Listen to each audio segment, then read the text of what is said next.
Hey!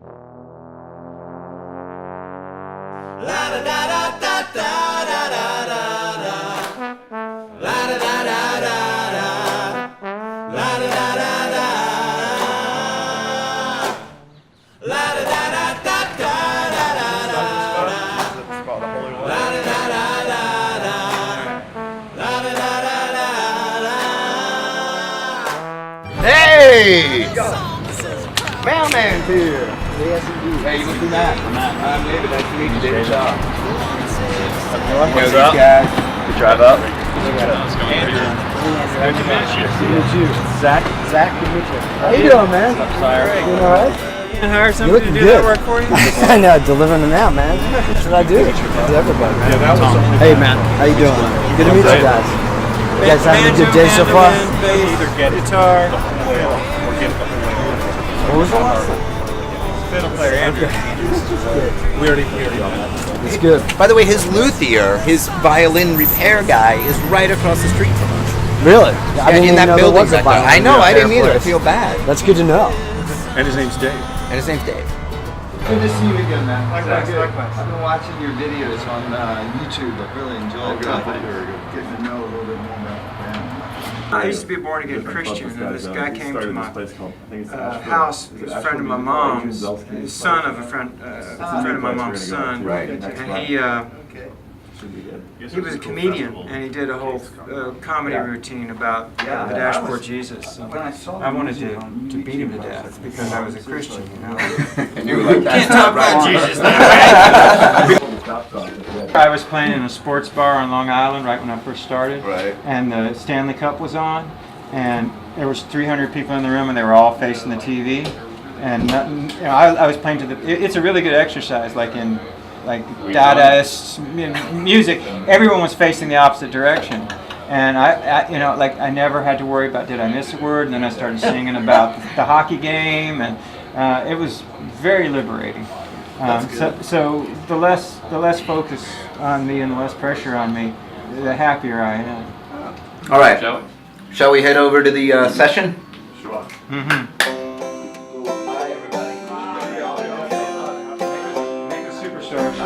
We're going to some kind of video shoot. Oh, is this where I think it is? Is there a man standing on a? Might be. If it is to the right, there's a man standing on a big pole. This looks awful familiar. All right. If there is, you got to look down that way. It is. There's a man on a pole down there. You see him standing there?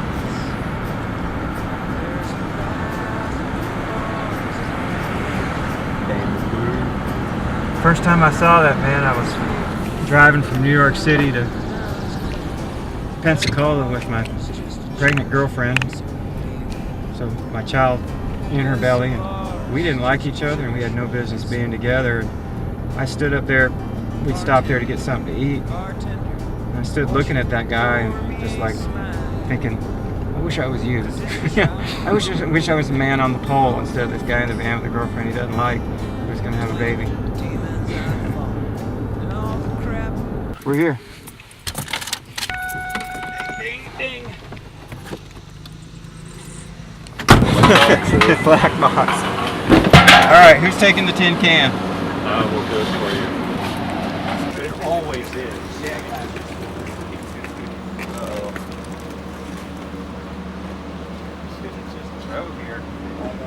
Yeah.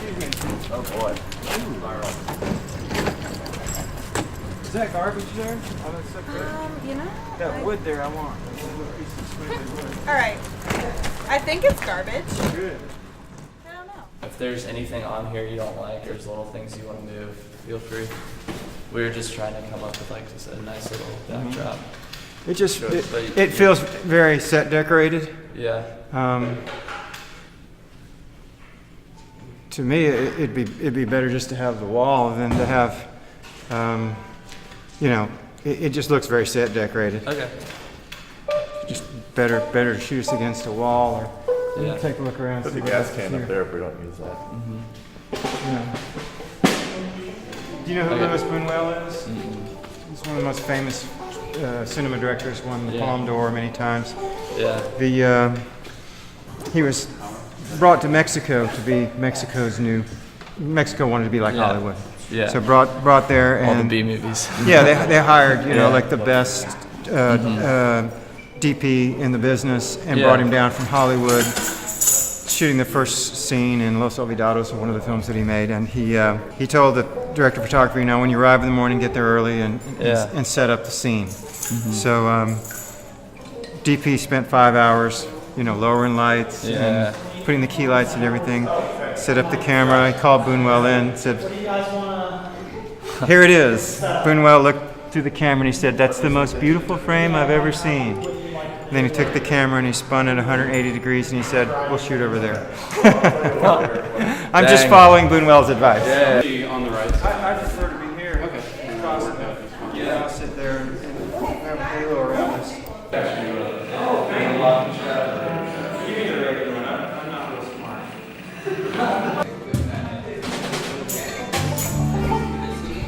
Were you a fan of the Packway Handle Band before they approached you to produce the album? Well, they're from Athens. I'm from Athens, so I'd seen their name around and didn't know much about them. And somebody dragged me to a restaurant that they were playing in one Saturday morning, and it was packed, and there were people shouting out song titles, and there were these 4 guys around a microphone, one stereo microphone. They were doing that old-time bluegrass thing where the guitar player would play a solo, and I had never seen such fantastic performance energy. Sleeping off a drunk in my Cadillac. I woke one night by the railroad track, and the freight train rumbling down the line. Boxcars packed with string and twine. I jumped that train and commenced to pull. My arms grew heavy, my mind grew dull. Took for nights, took for days, took it to the meat, tuck fell away, way, way, way, way, way. Sometimes that's all a man can do to be set free.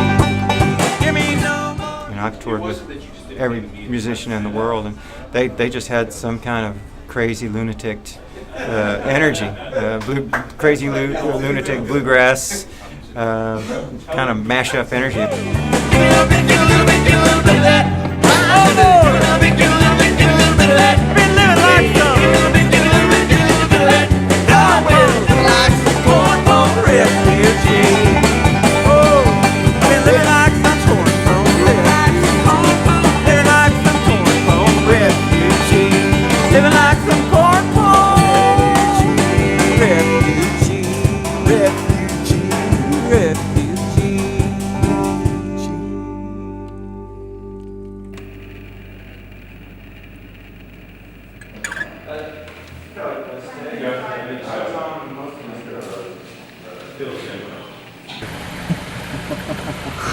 See ya.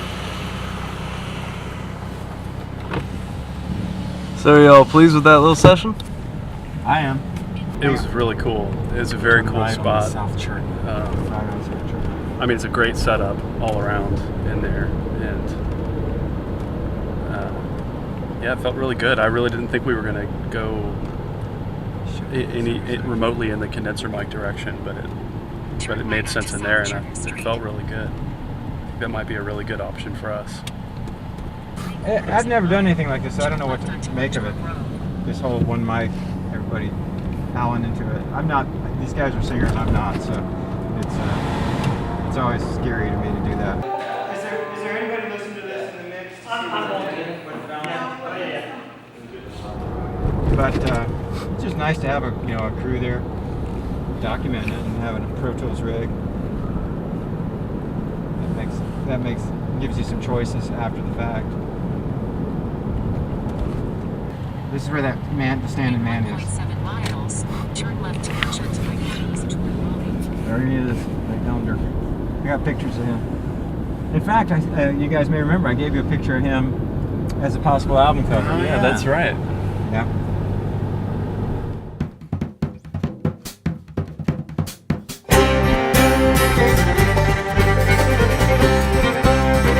So the first thing we need to, you on? I'm on. Yeah, the first thing we need to talk about, I think, is Big Red. We used to have a pretty much the biggest 15-passenger Ford van. It was a club wagon, XLT, and up until recently, when was that? It was right before Christmas that it finally I mean, we had 323,000 miles, and we bought it with 50. So we put a lot of miles on that thing. It was a V10, and finally, you know, there's good and bad to everything, and it finally, the engine block cracked, and it started sucking water into the engine, and it actually went a good 500 miles like that. But we are no longer in possession of that van. So what do you think goes on in the parking lots of your show? There's a lot of like discussion of the leap of despair and, you know, dialectics and stuff like that, and whether Flannery O'Connor was better than Jim Thompson. it's usually English teachers. When after my first album came out, I was recruiting a band, and I recruited a bunch of like Holiday Inn player guys who were, you know, local guys. Told them, well, you know, we can't pay you much, but you'll be out on tour, and there'll be lots of attention given to you, and there'll be ladies coming up. I didn't really pay attention to my demographic at that point. The whole tour, it was 40-year-old male English professors showing up and wanting to talk, or really damaged children of preachers who you know, were covered with tattoos and drinking absinthe and stuff. There's definitely been a palpable loss since the van, the exit of the van. There were bad things that we pulled out of that. We put inside of it. Well, there were too many whiskey bottles that were shoved up underneath several of the bench seats that we pulled out, and then we had a collection of children's shoes that would hang on all the little hangers. Because you should be surprised how frequently, traveling around the country, you find a single children's shoe.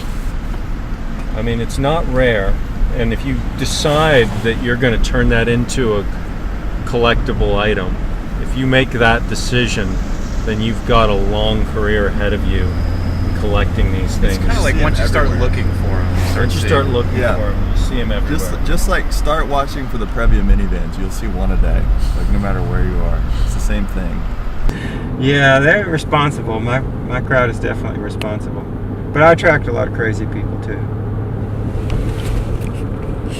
A lot of people who have struggled. That's, you know, my music is kind of about struggle. That's what's great about this record is it's not about struggle. It's just about having fun. It's different than what I've normally done. Do you think that was influencing working with the band? Yeah. Well, I'd seen some of their live shows. They were so upbeat and so they were just having fun up there. And I thought, man, I wish I could do that. I get up there and it looks like I'm at the dentist. Like I'm getting a tooth extracted. So when they asked me to produce their record, it's like, screw that, I'm joining the band. I mean, how many shoes do we have all told? I've still got them. We've thought about a variety of things, maybe doing a children's shoe time capsule. We've also thought about doing a Kickstarter where you get a children's shoe that's traveled tens of thousands of miles with the Packway handlebars. There was one we found in Memphis in like 2007 or 8, and it would blink. Well, there's two still things does. about it. It still blinks, right? That's the one thing. Another thing, there was at one point Zach had a throwing knife in there, and it would sit right here on this oh shit bar, and it would sleep right here. And at one point went over a bump, and first of all, every time it bumps, the thing would blink. But at one point, the knife, we hit a bump, and I was sleeping, and it fell on me right here. The butt of the knife, thank God. I mean, there's a lot of things to thank God about for that, but man, that was the end of that shoe being a sheath. For a knife. Yeah, for a knife. We went ahead and retired that practice after that. So how did you guys meet? You and the band? Well, Aquarium Drunkard it's an influential blog, and the writer for Aquarium Drunkard, Josh Neese, asked me to do a cover song for something they were doing. And I never like doing things like they're supposed to be done, so I always loved Desmond Decker's song, The Israelites. So I figured, well, let's do a bluegrass version of that with those crazy bluegrass guys, because when you see them perform, they're pretty crazy. So I just contacted them and asked them if they wanted to do it, and they were surprisingly game. They're just like, yeah, we'll do that. So we got together, and they're just all crack musicians and very polished performers. Hold me. Hold me. Hold me. I'm the Israelite. Wake up in the morning, slaving for bread, so that every mouth can be fed. Oh, me, I'm the Israelite. That was pretty much the end of that. So what the Previa does have is some incredible turning radius, as we just saw. That's not what we're talking about. Yeah, we still talk about the one day that's gonna catch up with us. There's gonna be some DNA found on one of the children's shoes. It's gonna link us to some kind of child's murder or something. We'll see if that actually comes to fruition or not. He lost his job after 18 years. So Jim seems to be quite the character. Yes, he's one of the more interesting people I've ever met. Seems to always have a good story. Seems to be have lived many lives almost. Yeah, seriously. I think in some way he has. Smack dab in bed. This is the first we've played together in a live situation, so we're learning on the fly how our stage show is going to go. D minor C. Let's do a D minor C fade. Okay. And good luck. Versus the Packway handle, or are you going by Jim White and the Packway handle? I haven't really worked that out. Just let the spirit move you.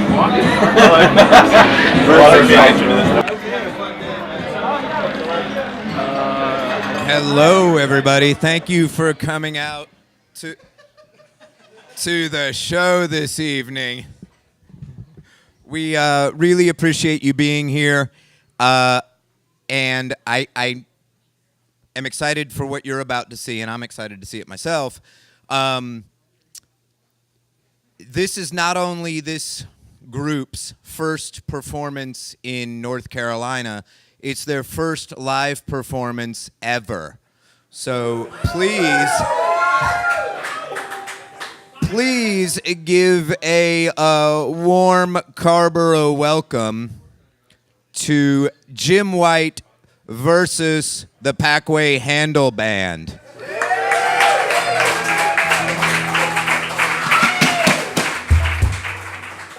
So we're going to do a song now that's not a song at all. That's the name of it. It's called Not a Song. This is also a brand new one. Here it goes. It goes. Are we going to start off with the intro? You want to do it? Clapping? You want to clap? Oh, let's clap. Okay. Can you clap with us, please? La da da da da da da da da. La da da da da da. La da da da da da. La da da da da da da da da. La da da da da da. La da da da da. This is not a song, this is a cry for help. It's too late for me. Go on and save yourself. The guy that claws in me, I've never been the same. Now I can't feel a thing. I don't know who's to blame. And I don't care if you don't believe me. You know I'll go on singing. No, I don't care if you don't believe me. You know I'll go on singing. Life is but a dream. And this is not a song, this is a suicide mission.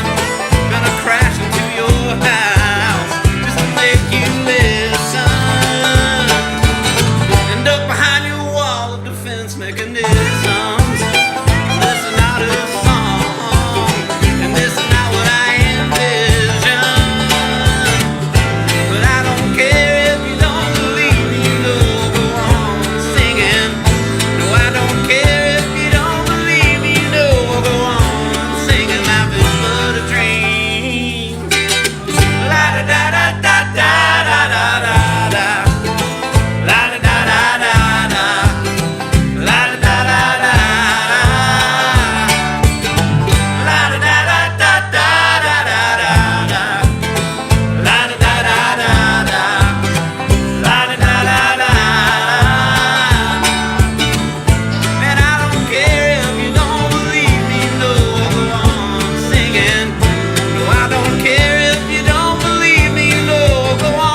thank you, thank you. We'll be seeing you around the neighborhood. Thanks, everybody at Packway. Sinner, you better get ready. Oh, you better get ready, hallelujah. Sinner, you better get ready. Time's coming when the sinner must die. Well, God gave Noah the rainbow sign, but it won't be water but fire next time.